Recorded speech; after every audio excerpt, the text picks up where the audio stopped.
Many people approach Chinese medical tuina and bone setting as a matter of techniques, force, speed, and routines. But true mastery is not a contest of strength, it is a transformation from mind method to hand method. The Daoist ideas of unlearning and being free of worry and Kukding carving an ox reveal the path from mere study to genuine Dao in clinical practice. Today, let's walk through the 3 levels behind this transformation. Level 1, cognitive reconstruction, from treating diseases to acting according to the Tao. This is the starting point of unlearning and the awakening of the physician.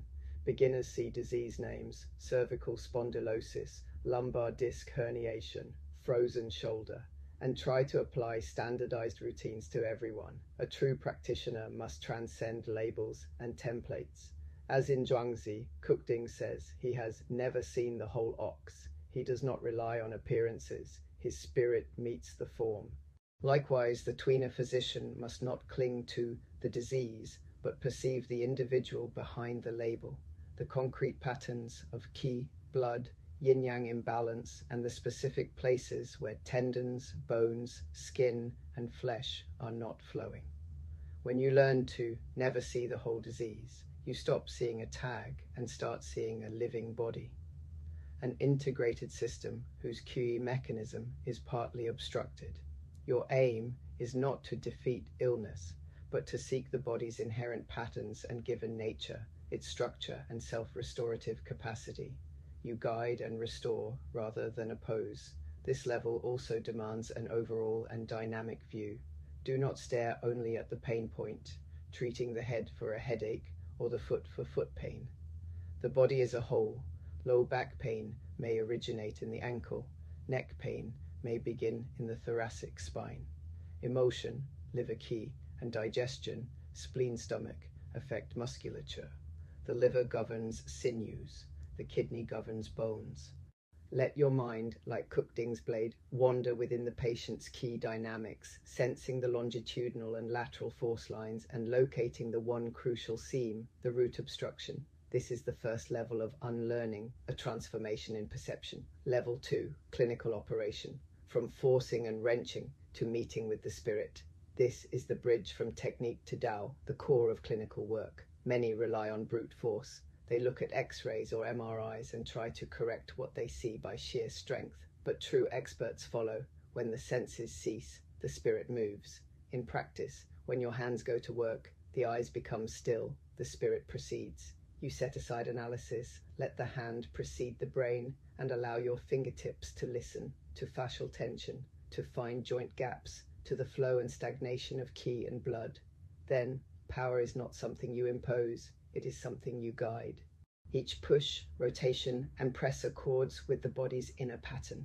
This is the real meaning of Kukding carving the ox. Kukding said, I follow natural patterns, I split along the great seams and guide through the great hollows. So in tuina, split the seams, pidashi, find adhesions and nodules, the gaps, and gently dissolve them. Guide through the hollows, dao da quan. Follow the spaces in the capsule and joint, letting the misaligned segment naturally return to place. This is not breaking big bones or violent reduction, but letting the thin edge enter the space, using the least, most precise force, completing treatment when the patient does not resist, but instead cooperates and relaxes. A higher step is moving at the right moment. Sometimes the key isn't moving more, but moving just right. Discern the patient's mental state, tense or calm, muscles cold or warm, when to lighten, when to deepen, when to move, when to be still. Kukding's ease, the blade glides freely, comes from grasping timing. This is the clinical manifestation of no worries. Level 3, cultivating disposition, from depletion and strain to effortless ease. A common problem for tuina practitioners. Patients improve, but the practitioner ends the day with back and shoulder pain and mental fatigue. That is because one remains at the level of mere technique. True unlearning and no worries unites mind and hand when you reach the state of meeting with the spirit rather than seeing with the eyes. You work not with raw force, but with intention and precision. Your body stays relaxed, breathing steady, your mind clear and quiet. At that point, treatment is no longer I am curing disease, but the Tao is practicing medicine through me. You follow the pattern, borrowing the body's own logic to act. Thus you are not disturbed by success or difficulty. No anxiety before hard cases, no elation after easy wins. Your heart becomes unobstructed, free from worry.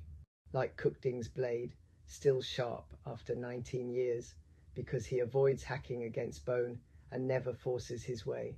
So too for the tuina physician, understand given nature and work with it, and your hands, wrists, waist and shoulders avoid chronic strain. This extends not only the longevity of your art, but also the vitality of your life. For conclusion, entering the Tao through technique. Let technique carry the Tao from study to unlearning, from method to Tao. This is a lifelong cultivation for the physician. In the beginning, you learn anatomy, physiology, pathology, and standard techniques. In the middle stage, you forget the fixed routines in practice, begin to listen to the body's feedback, and pursue the state of spirit meeting. At the highest level, hand and mind become one. Treatment flows like moving clouds and flowing water. The patient recovers almost without noticing, and the physician is nourished rather than depleted. This is the true union of unlearning, no worries, and effortless ease. You are no longer merely a tuina bone-setting technician, but an artist of the Tao who performs the logic of nature through your hands upon the patient's body.